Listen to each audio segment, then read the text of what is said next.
Hey, it's Michelle coming to you with some kitchen inspiration, and I'm making my mom's beef stew recipe today, but instead of cooking it all day and hoping that the meat is tender, I'm going to use our electric pressure cooker.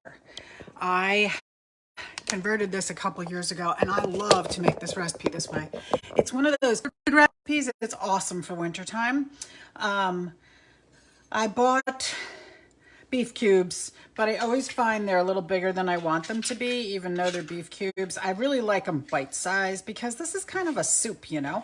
So I'm gonna cut them up a little bit smaller, and this is the inner pot for my multi-cooker. Which is 6 quarts, which is plenty to feed a lot of people, okay? It'll fit a whole chicken or a whole pot roast. It'll fit a full batch of soup, stew, chili, you know, like what I'm doing. This piece is a little hard to cut. So I use my pressure cooker for so many things. Matter of fact, I'll be back on in a little while because I'm doing some prep cooking for later in the week, and I will be making some beans later. It does an amazing job with beans, especially when you're talking about beans out of a bag versus beans out of a can.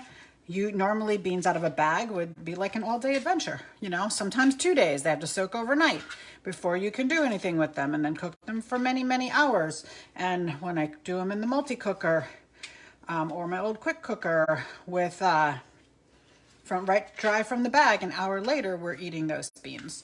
So it's not a 2-day adventure anymore. So I love that about that. Now a lot of these kinds of beef recipes say you should brown the beef before you start. I used to do that, but honestly, I don't think it makes any difference in the flavor, so I stopped doing it, because why do extra work if you don't have to? That's my mantra, right? All right, so I'm gonna put all this beef in here. I got a lot more beef to cut here. I'm just gonna cut another piece, and then I'm gonna show you what else is gonna go in there. This is a very simple recipe, and it's really delicious. Okay, let me rinse my fingers off. So the other thing that I'm going to do is put in some carrots. You can use baby carrots, but I only really use those if I'm going to be planning on, you know, like putting them on the veggie tray or something. This is our serrated peeler. I love this thing. It will peel anything. It's amazing. You can actually peel the can't talk. Peel the skin right off your peach. It'll peel a tomato for you. It'll peel a red pepper or a green pepper. It will peel anything, which I think is amazing. Okay, so with your carrots, where's my knife?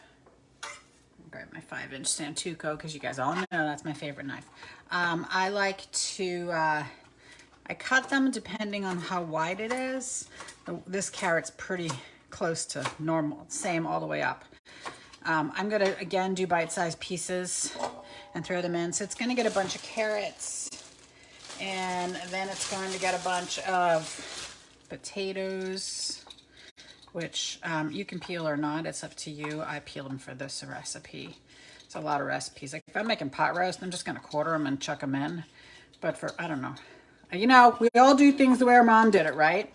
My mom peeled the potatoes to put them in her stew, so that's how I do it. I feel like it's the right way. Okay. So I'm gonna put that, cut my potato. I like to do everything bite-sized. I don't want to like have to use a knife with my stew. You know what I'm saying? I just want to serve it. Just want to do a spoon.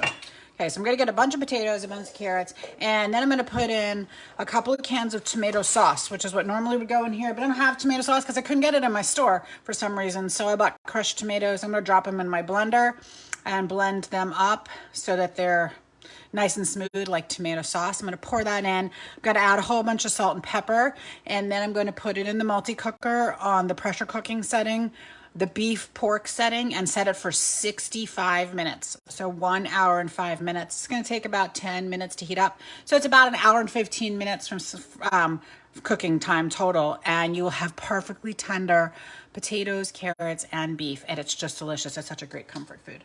So thanks for joining me. Let me know if you have any questions.